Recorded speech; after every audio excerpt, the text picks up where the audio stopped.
Bab ke-101. Ketika mereka melihat kelompok Nyonya Chuyun memasuki ruang makan pribadi, Chan Jinlong dan yang lainnya langsung bersemangat. Mereka melihat ini sebagai harapan penyelamatan. Namun, karena betapa mendominasinya Sui saat ini, mereka hanya berani memohon dengan mata mereka. Tidak ada satupun dari mereka yang berani membuka mulut untuk meminta bantuan dengan suara keras. Sui telah membunuh di dalam rumah kemakmuran, lalu secara terbuka mengumumkan niatnya untuk menunggu staf datang. Mereka semua sangat menyadari implikasinya. Sui masih menyembunyikan sesuatu. Itu sebabnya bahkan sekarang, pada saat ini, mereka tidak berani bertindak sembarangan. "Tuan muda, apakah kamu sudah menungguku?" Nyonya Chuyun mengendalikan emosinya dan berkata dengan lembut. Sui mengangguk. Itu benar. Bahkan setelah Nyonya Chuyun dan teman-temannya tiba, dia tidak menunjukkan tanda-tanda akan bangun. Dia hanya duduk di sana, sangat nyaman, ekspresinya setenang air yang tergenang. Nyonya Chuyun sepertinya tidak keberatan. Dia hanya menghela nafas pelan. "Seandainya ada orang lain yang melakukan pembunuhan di rumah kemakmuran, tentu saja saya tidak akan hanya menjadi pengamat, tetapi Anda bukan orang biasa. Ini menempatkan saya pada posisi yang agak sulit." Ketika mereka mendengar ini, mata Chan Jinlong dan yang lainnya melebar, dan lidah mereka terasa keluh. Mungkinkah ada keberadaan yang sangat menakutkan berdiri di belakang Sui? Ketika mereka mempertimbangkan kemungkinan ini, hati mereka bergetar, dan dalam hati mereka bersuka cita karena mereka tidak berteriak minta tolong sekarang. Jika mereka punya, konsekuensinya akan sangat buruk. "Token perintah itu tidak cukup untuk mengatasi ini." Sui tersenyum tipis. Sebelum Nyonya Chuyun dapat menjawab, Penatuali yang berkumis tidak dapat lagi menahan diri. "Tuan muda, bolehkah saya kurang ajar menanyakan nama Anda yang terhormat?" Chan Jinlong dan yang lainnya bingung. Apa yang sedang terjadi? Nyonya Chuyun secara pribadi mengantar Sui ke dalam, dan dia bahkan mengatur jamuan makan untuknya di lantai 9. Tetapi mereka bahkan tidak tahu siapa dia. Salah satu pemuda berkata dengan suara gemetar. "Senior, dia adalah Sui, mantan teman sekte kita. Kamu tidak mengenalnya?" Penatuali dan Nyonya Chuyun saling berpandangan. Keduanya tercengang. Mereka baru menyadari bahwa kesimpulan mereka sebelumnya melenceng. Pemuda berjubah biru ini sama sekali bukan murid inti keluarga Lan Ling Chao. "Sui?" Penatuali merenung sejenak dengan serius, lalu tiba-tiba teringat sesuatu.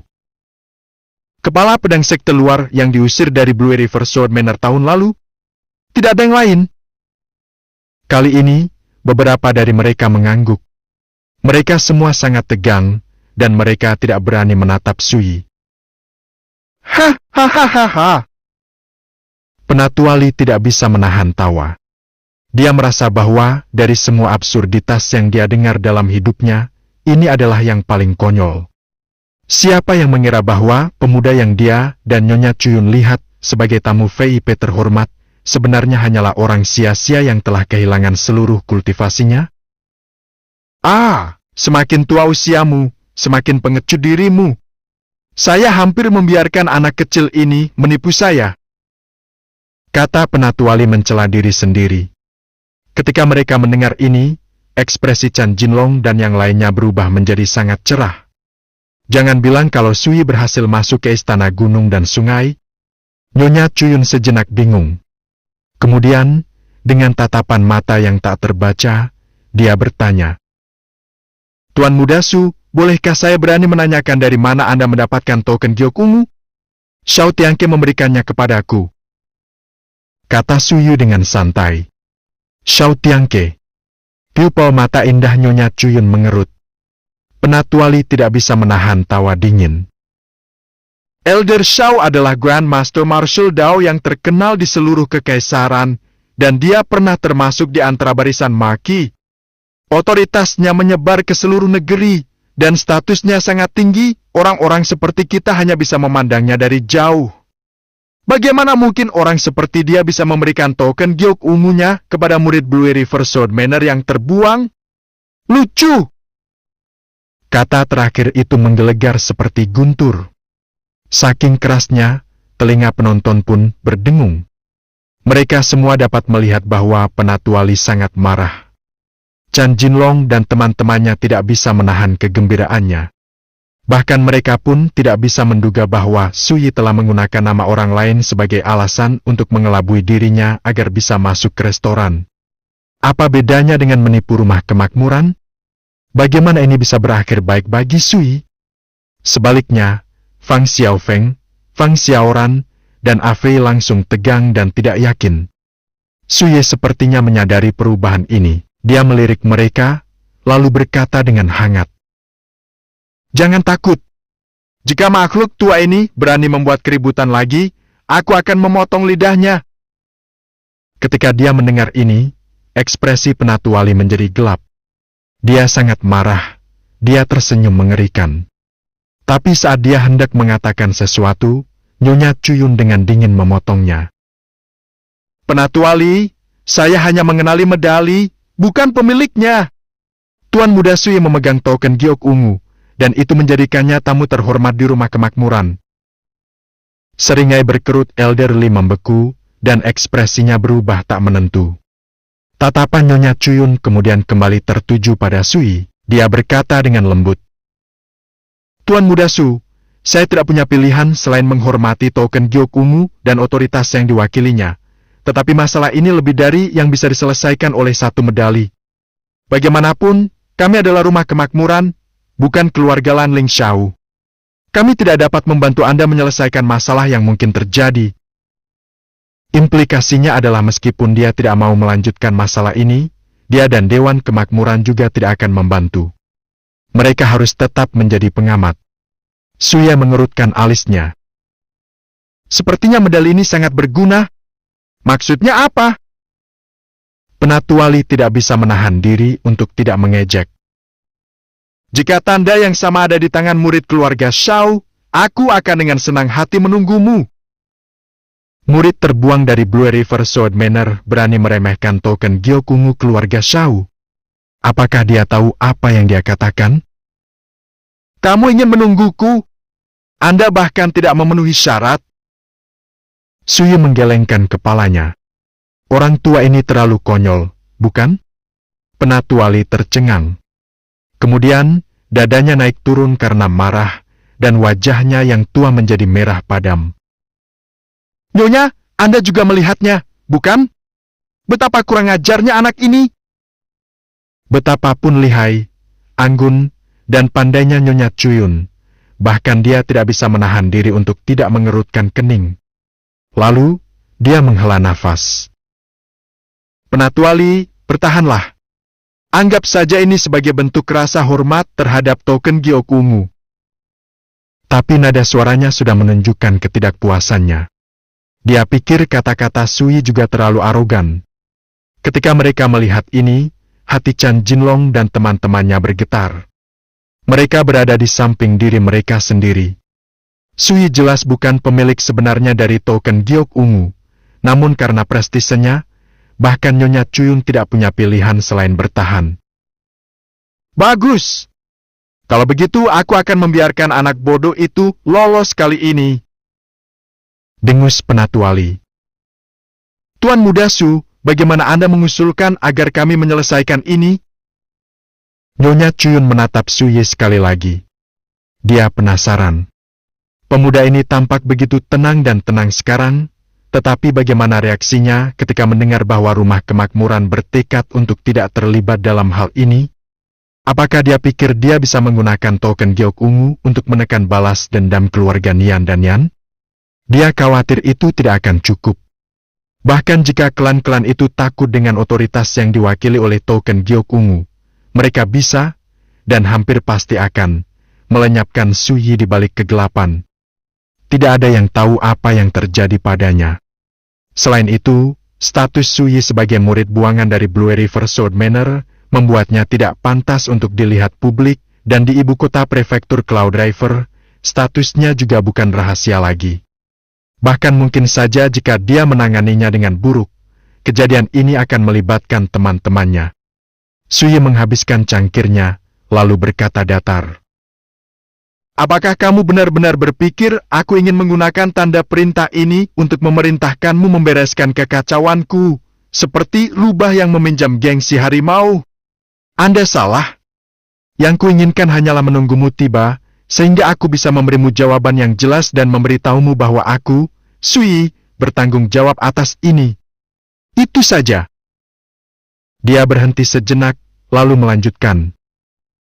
Tentu saja, pada saat yang sama, saya ingin melihat sikap Anda dan apakah Anda memilih untuk terlibat atau tidak. Saya pikir Anda mungkin akan menentang saya, tetapi tampaknya Anda sebenarnya cukup pintar. Nyonya Cuyun tercengang, tetapi Penatuali tidak bisa menahan cibiran. Hah? Mulutmu cukup menarik. Orang tua ini sebenarnya sangat ingin melihat bagaimana rencanamu untuk menyelesaikan ini. Sui tersenyum tipis. Orang tua, kamu sudah berulang kali memprovokasiku. Apa menurutmu aku tidak akan berani memotong lidahmu? Anda? Ekspresi Tetuali sungguh tidak sedap dipandang. Dia baru saja hendak mengatakan sesuatu ketika sebuah suara terkejut terdengar dari luar ruangan. Memotong lidah? Sangat menarik.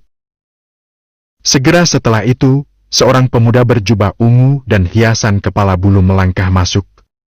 Tatapannya menyapu seluruh ruangan, dan dia samar-samar memahami sesuatu. Tuan Muda Su, izinkan saya menebak, beberapa orang bodoh buta telah menyinggung perasaan Anda. Meskipun saya tidak tahu apa yang sebenarnya terjadi, saya dapat mengatakan satu hal dengan pasti. Anda benar membunuh mereka. Saat dia memuji Sui, dia bahkan bertepuk tangan. Chan Jinlong dan yang lainnya bingung. Siapa si orang ini?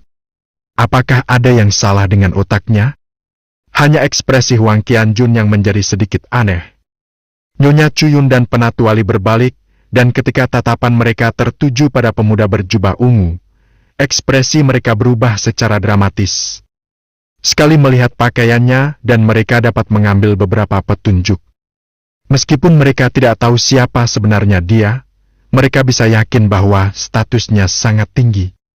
Ditambah fakta bahwa dia saat ini sedang makan di istana gurun luas di lantai 9, dan dia meninggalkan pengaruh yang sangat mendalam pada mereka berdua.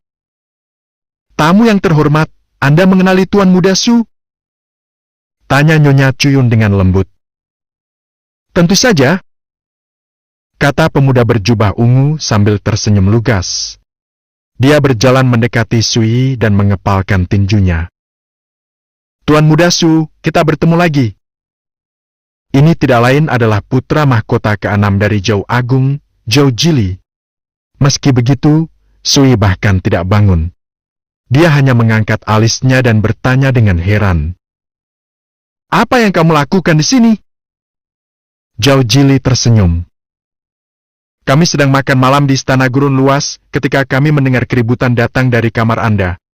Kami tidak bisa menahan diri untuk tidak datang dan melihatnya. Siapa sangka kami akan bertemu denganmu lagi?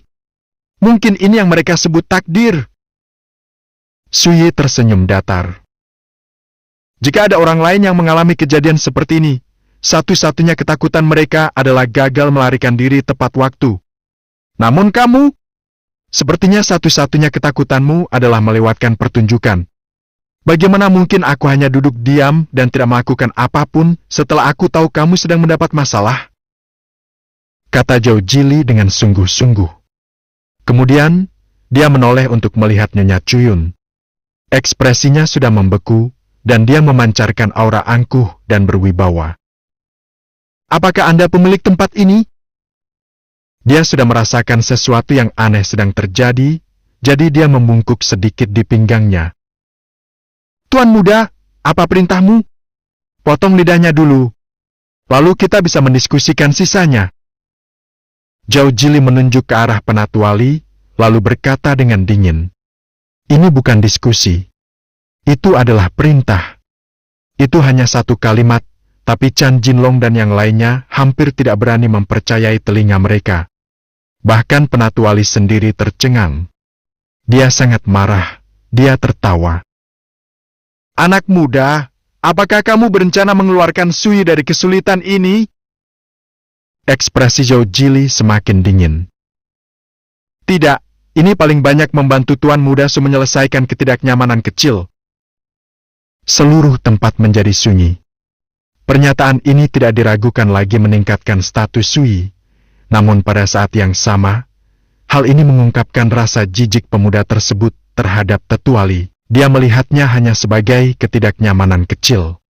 Ekspresi Nyonya Chun berubah, dan dia berkata dengan tergesa-gesa, "Tuan muda, tolong tenangkan amarahmu.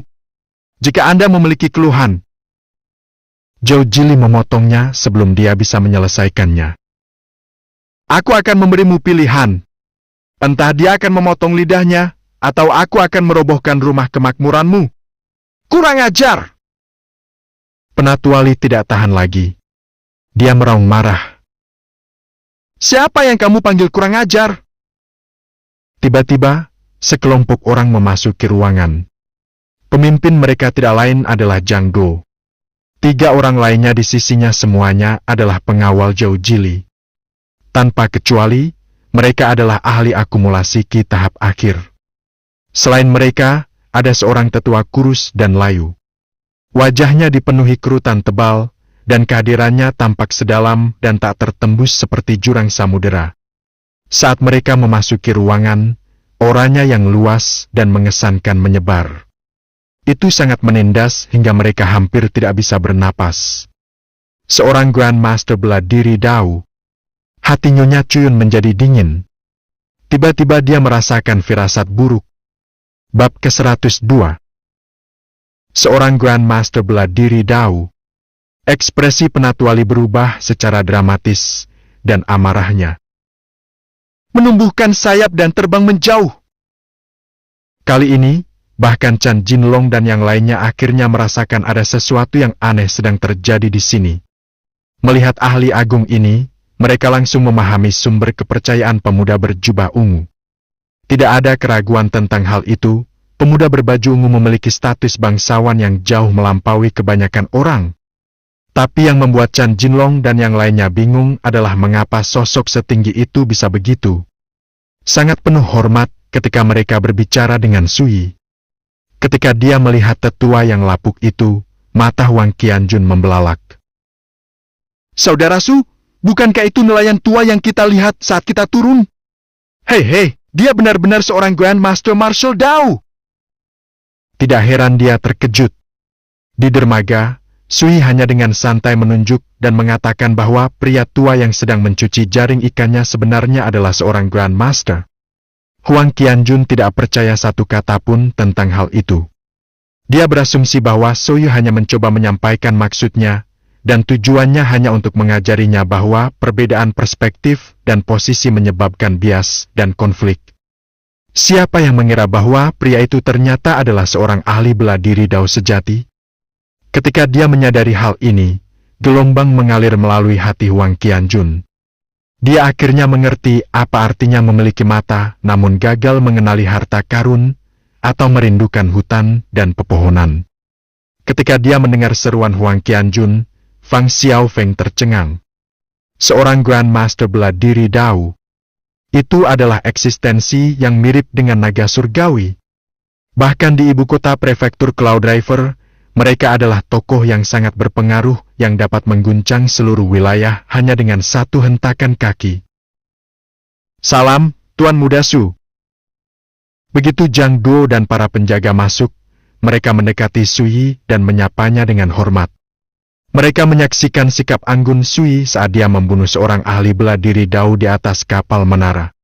Dengan melakukan hal itu, Sui telah menyelamatkan Zhao Jili, tetapi dia juga menyelamatkan mereka. Sekarang setelah mereka bertemu lagi, bagaimana mungkin mereka tidak bersikap hormat? "Orang tua ini bernama Mu Zhongting." "Salam, Tuan Muda Su." Tetua kurus itu menyambut Sui dengan senyuman dan kepalan tangan. Saat Sui pertama kali memasuki rumah kemakmuran, dia menarik perhatian para penjaga, Zhao Jili, dan Qing Jin. Setelah mendengar cerita Zhao Jili tentang kejadian tersebut, Mu Zhongting memahami bagaimana Sui membalikan keadaan di menara kapal, dan dia sudah sangat mengaguminya. Ketika mereka melihat kelompok ini memberi penghormatan kepada Sui, siapa yang bisa melewatkan situasi yang telah berubah? Mereka hampir merasa seolah-olah mata mereka sedang mempermainkan mereka. Hati mereka terasa terguncang dan gelisah. Nyonya Chuyun tiba-tiba mengepalkan tinjunya untuk memberi salam. Jadi, ternyata Yang Muliamu telah menghiasi pendirian kami yang sederhana. Mohon maafkan saya karena tidak menyadarinya sebelumnya dan karena gagal menyambut Anda di pintu. Saya dengan rendah hati meminta pengampunan Anda. Ekstremitas elderly menjadi dingin dan wajahnya pucat. Mu Jongting adalah gubernur prefektur Harmony, seorang Grand Master Realm Tungku dalam tingkat kedua yang mulia. Tentu saja dia pernah mendengar tentang dia. Jika Anda mengikuti saran saya, 1 lidah kemungkinan besar merupakan hukuman yang paling ringan. Jika Anda menolak, saya khawatir saya pun tidak akan mampu melindungi rumah kemakmuran. Mu Jongting memandang Nyonya Chuyun, kata-katanya penuh makna tersirat. Nyonya Chuyun bergidik, dan mata indahnya secara naluriah mengarah ke pemuda berbaju ungu. Kemudian, dia kembali menatap Sui, yang selama ini duduk di sana, tenang dan tenang. Dia akhirnya menyadari bahwa perilaku Sui sebelumnya bukanlah tindakan yang kurang ajar. Dia benar-benar tidak membutuhkan token giok ungu untuk mengintimidasi orang lain dengan gengsinya. Dia percaya diri. Nyonya Chuyun menarik napas dalam-dalam, lalu memandang ke arah Penatuali. Ekspresinya sudah membeku. Elderly, apakah Anda ingat apa yang saya katakan sebelumnya? Saya katakan bahwa Anda tidak boleh bertindak sembarangan dan jika Anda berbicara sembarangan, baiklah, atasi sendiri konsekuensinya. Ekspresi Penatuali suram. Dia bergumam. Lidah yang lepas benar-benar membawa bencana. Saya buta. Inilah harga yang harus saya bayar. Squish. Ekspresinya berubah kesakitan saat dia memegang erat mulutnya yang berdarah. Kemudian, dia mengeluarkan lidah yang terputus dan masih mengeluarkan darah dari mulutnya dengan tangan gemetar. Dia berbalik ke arah Suyi dan menundukkan kepalanya. Adegan berdarah ini membuat Chan Jinlong dan yang lainnya pucat karena ketakutan. Mereka mengenali Penatuali. Mereka tahu dia adalah bawahan Madam Chuyun yang paling terpercaya, seorang ahli akumulasi Qi yang sudah lama terkenal. Statusnya cukup tinggi untuk duduk sederajat dengan para pemimpin banyak keluarga terkemuka di kota itu. Namun sekarang, dia tidak punya pilihan selain menggigit lidahnya sendiri dan menundukkan kepalanya untuk meminta maaf. Tuan Muda Su, apakah ini diselesaikan demi kepuasan Anda? Zhao Jili bertanya sambil tersenyum. Sui hanya melambai, terlalu malas untuk mengatakan apapun. Zhao Jili lalu mengangguk pada Nyonya Chuyun. Suruh dia pergi untuk perawatan medis. Kamu tinggal, ada hal lain yang perlu kita diskusikan. Nyonya Chuyun menghela nafas pada dirinya sendiri, lalu buru-buru memberikan perintah kepada Penatuali. Dia pergi, siluetnya suram dan sunyi. Sui bangkit, lalu menatap Zhao Jili. Karena kamu mengatakan kamu ingin membayar hutangmu yang terakhir kali, aku serahkan kejadian malam ini padamu. Saya hanya punya satu permintaan, saya tidak ingin berita ini tersebar. Bahkan tidak mengintip. Dia baru saja tiba di ibu kota prefektur hari ini. Jika kabar tentang apa yang terjadi malam ini tersebar, dan jika musuh lamanya mengetahuinya, kemungkinan besar mereka akan langsung bersembunyi. Sui tidak ingin hal itu terjadi. Zhao Jili berkata dengan putus asa. Tuan Muda Su, bagaimana masalah sepele seperti itu bisa cukup untuk membalas semua yang telah Anda lakukan untuk kami? Beristirahatlah dengan tenang dan serahkan masalah ini padaku. Kelopak mata Mu Jongting bergerak-gerak. Sui ini bahkan berani memberi perintah tentang Pangeran Kekaisaran ke-6, tapi tampaknya Yang Mulia ke-6 cukup menerima hal itu. Ini hanya membuatnya semakin sadar bahwa Sui tidaklah sederhana. Ayo pergi. Sui bangkit, memanggil teman-temannya, lalu pergi, mendorong kursi roda Fang Xiaofeng. Ketika dia melangkah melewati gerbang utama, dia teringat sesuatu. Tidak perlu mempersulit Nyonya Chuyun daripada yang diperlukan. Dia tipe orang yang pintar. Juga, aku akan menyerahkan tagihan perjamuan malam ini padamu. Jangan lupa membayar tagihanku. Dengan itu, dia, Huang Qianjun, dan yang lainnya pergi. Keheningan menyelimuti ruang makan pribadi yang luas. Semuanya, mulai dari Chan Jinlong dan kroni-kroninya hingga Nyonya Chuyun, menatap Zhou Jili. Sekarang Sui sudah tidak ada lagi, sikap Zhou Jili jauh lebih dingin. Dia dengan santai mengambil tempat duduk, lalu berkata, "Ceritakan padaku apa yang terjadi di sini malam ini." "Tetap sederhana, saya tidak suka kata-kata yang sia-sia." Nyonya Chuyun segera menceritakan semua yang dia ketahui tentang apa yang terjadi, menjaganya tetap sederhana dan langsung pada intinya. "Jadi, keluarga Lan Lingxiao juga mencoba mengikat Sui?" Ketika Zhou Jili mendengar bahwa Sui telah menggunakan token giok ungu keluarga Shao untuk mendapatkan akses ke istana gunung dan sungai di lantai 9 rumah kemakmuran, dia tidak dapat menahan diri untuk tidak mengeluh. "Aku bertanya-tanya, anggota keluarga Shao mana yang memiliki mata tajam? Mereka benar-benar memukuli saya sampai habis." Hati Nyonya Chuyun bergetar. Baru saja, Tuan Muda Su berkata bahwa Shao Tiangke lah yang memberinya tanda perintah itu. Tatapan Zhou Jili tiba-tiba menjadi lebih serius. "Jadi itu adalah penatua Shao?" Kedengarannya benar. Hanya orang sebijaksana dia yang tahu betapa luar biasanya Sui. Shao Tiangke. Bahkan Mu Jongting tidak bisa menahan diri untuk tidak terkejut. Ini adalah mantan Lan Ling Maki. Dia pernah mengobarkan perang di seluruh negeri, mencapai prestasi militer yang sangat besar. Namanya terkenal di seluruh kekaisaran. Penyesalan menjalari Nyonya Chuyun. Lucunya, dia dan Tetuali mengira Sui berbohong. Tapi sekarang sepertinya sangat mungkin bahwa Xian Tiangke benar-benar memberinya token Gyokungu. Implikasi dari hal ini sangat mengerikan. "Sui baru saja mengatakan bahwa kamu adalah orang yang pintar. Tentu saja aku tidak akan mempersulitmu," kata Zhou Jili, nadanya santai. "Tapi tetap saja, kejadian malam ini harus kita selesaikan dengan baik. Setidaknya, aku tidak bisa mengecewakan Sui. Bagaimana menurutmu?" Nyonya Chuyun berkata dengan suara rendah. "Semuanya akan seperti yang Anda katakan, Tuan Muda." Zhou Jili tersenyum tipis, lalu menatap Mu Jongting. "Yang mulia, status saya kurang sesuai untuk ini. Bagaimana kalau Anda mengatasi masalah ini pada diri Anda sendiri?" Mu Jongting tersenyum.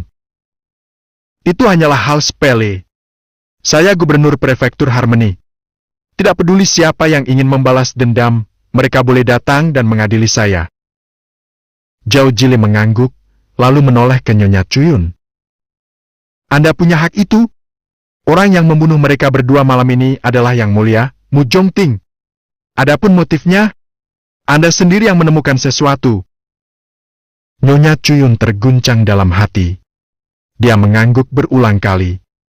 Bahkan seseorang yang berpengaruh seperti Mu Jongtong hanya bisa menuruti perintah Zhou Jili. Tidak mungkin dia akan merindukan betapa tingginya status Zhou Jili.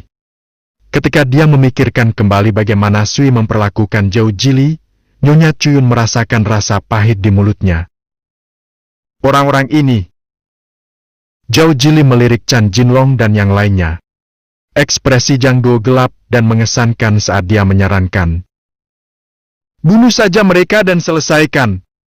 Semakin sedikit orang yang mengetahui hal ini, semakin baik. Itu adalah solusi terbaik." Chan Jinlong dan teman-temannya sangat ketakutan. Mereka hampir pingsan. Mereka semua mulai memohon belas kasihan. Membunuh orang yang tidak bersalah tanpa pandang bulu adalah tindakan yang tidak baik. Zhou Jili berhenti sejenak, lalu berkata sambil tersenyum. "Sebaliknya, catat latar belakang mereka masing-masing. Pastikan untuk mendapatkan jawaban yang jelas tentang teman dan keluarganya. Kemudian, jika kabar tentang kejadian ini tersiar, tidak peduli siapa di antara mereka yang membocorkannya, singkirkan mereka semua, serta keluarga besar mereka. Hukuman untuk bibir lepas akan menimpa seluruh keluarga mereka." Tidak diragukan lagi, ini adalah pendekatan yang paling berdarah dingin dan sepenuh hati. Ia bahkan memiliki sifat tidak berperasaan seperti seorang kaisar. Tapi setidaknya ini memberi Chan Jinlong dan yang lainnya kesempatan untuk bertahan hidup. Begitu dia mengatakan ini, Zhou Jili bangkit dan pergi bersama Mu Zhongting. Dia menyerahkan sisanya pada Zhang Duo dan para penjaga. Saat ini, Nyonya Cuyun tidak tahu apakah dia harus bahagia atau tertekan. Bab ke-103. Gang Welau. Tempat tinggal bergaya halaman kumuh yang dibangun dari tanah liat. Suyi dan Fang Xiaofeng duduk di tangga batu, masing-masing memegang toples anggur sambil minum dan mengobrol.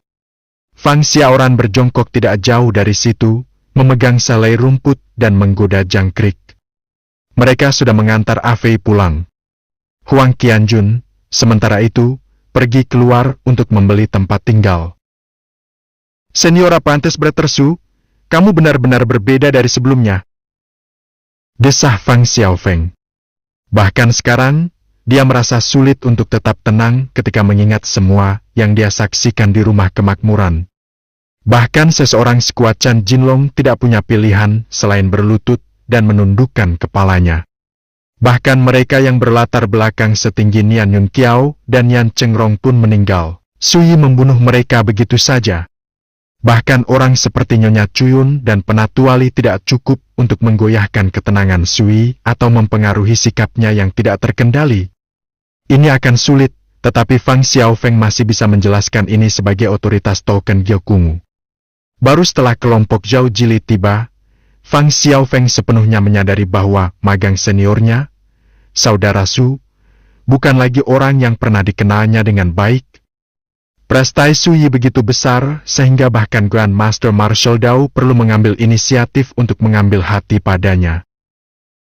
Saya mungkin sudah berubah, tapi saya tidak melupakan siapa teman-teman saya, dan saya juga tidak melupakan musuh-musuh saya. Suyi menyesap anggurnya, lalu berkata dengan ringan. Fang Xiaofeng mengangguk, lalu berkata dengan nada mengejek diri sendiri.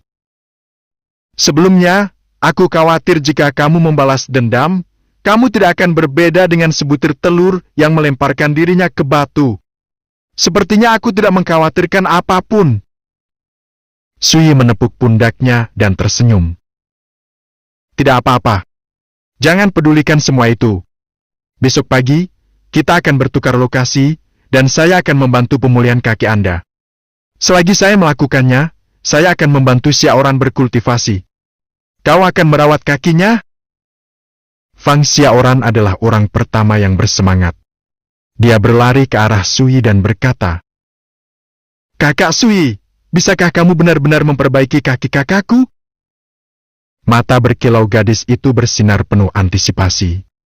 Fang Xiaofeng linglung, tetapi gelombang besar menjalar ke dalam hatinya. Itu hanya patah beberapa tulang. Bahkan seorang Grand Master Marshal Dao bisa memperbaikinya dengan mudah, jadi tentu saja itu tidak akan menjadi masalah bagiku. Kata Suyi. Nada suaranya agak sombong. Siapapun yang mendengarnya pasti akan menegur Suyi karena kesombongannya yang nakal. Tapi Fang Xiaoran malah diliputi kegembiraan. Itu luar biasa. Fang Xiaofeng, bagaimanapun, tidak bisa menahan diri untuk tidak berkata. Magang senior, Saudara Su, jika itu masalah, apapun yang Anda lakukan, jangan memaksakan diri. Saya. Suyi tersenyum datar. Jangan terlalu memikirkan hal ini. Kamu akan mengetahuinya besok. Kakak Suyi, terima kasih. Fang Xiaoran tiba-tiba menarik napas dalam-dalam, lalu membungkuk rendah di pinggang. Wajah mungilnya yang polos benar-benar serius. Saat aku besar nanti, aku pasti akan memperlakukanmu dengan baik selama sisa hidupku. Suyi menoleh untuk melihat Fang Xiaofeng. Dia tertawa. Lihat, bahkan Xiaoran mempercayaiku. Apa yang perlu kamu khawatirkan? Fang Xiaofeng tersenyum pahit dan menggaruk kepalanya. Dia merasa seolah-olah semua yang terjadi malam ini tidak nyata, seolah-olah ini hanyalah mimpi. Dia takut dia akan bangun dan semuanya akan hilang. Sementara itu, di bawah langit malam yang sama, Li Moyun berjalan sendirian melewati jalanan kota yang ramai. Meskipun lingkungannya ramai, hatinya merasakan hawa dingin yang tak terlukiskan. Dia secara pribadi menyaksikan Sui meninggalkan rumah kemakmuran belum lama ini, dalam keadaan hidup dan utuh. Dia langsung naik ke gerbongnya dan pergi.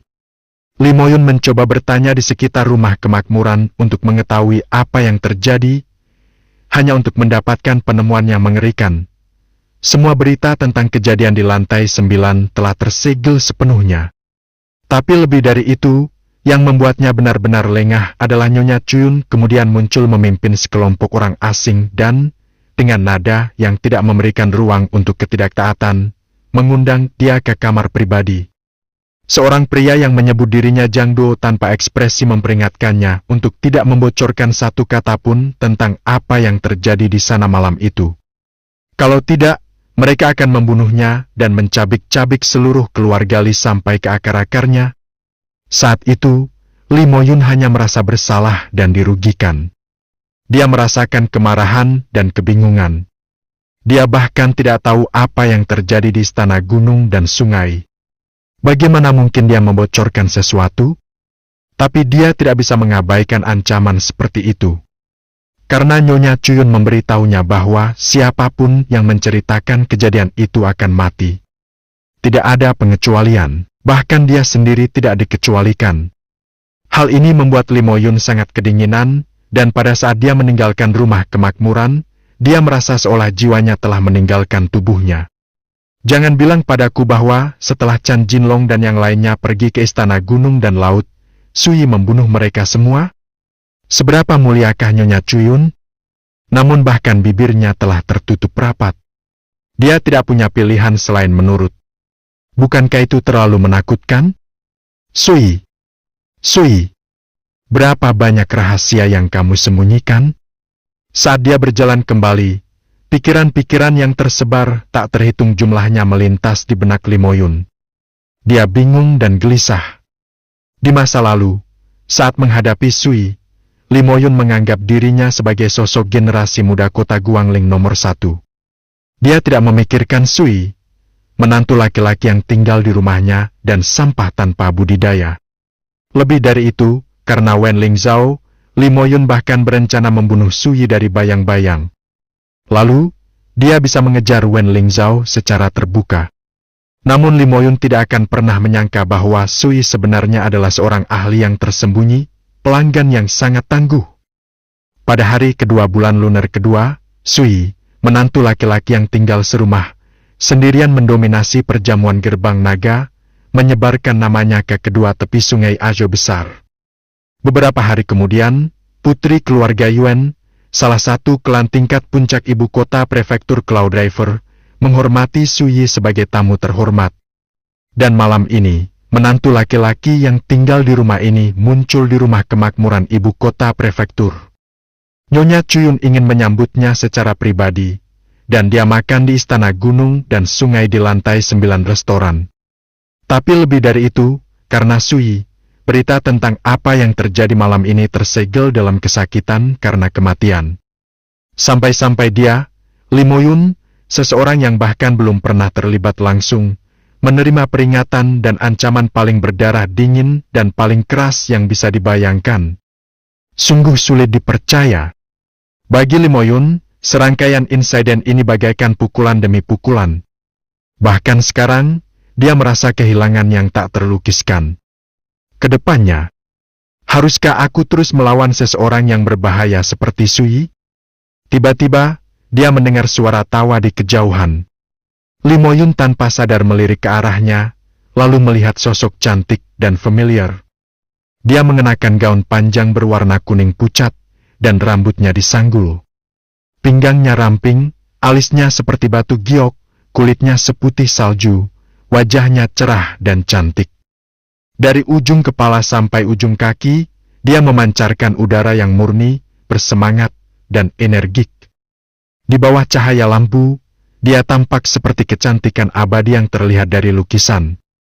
Setiap perubahan ekspresinya, terlepas dari apakah dia mengerutkan kening atau tersenyum, sangatlah indah dan mengharukan. Dia ditemani oleh sekelompok gadis lain, tapi semuanya tidak ada apa-apanya jika dibandingkan dengan dia. Dia seperti mutiara di tengah reruntuhan. Mereka mengobrol satu sama lain, perlahan-lahan menghilang di kejauhan. Siapa yang tahu seberapa besar perhatian yang tertuju pada ketampanannya yang tak tertandingi saat dia lewat? Wen Lingshu!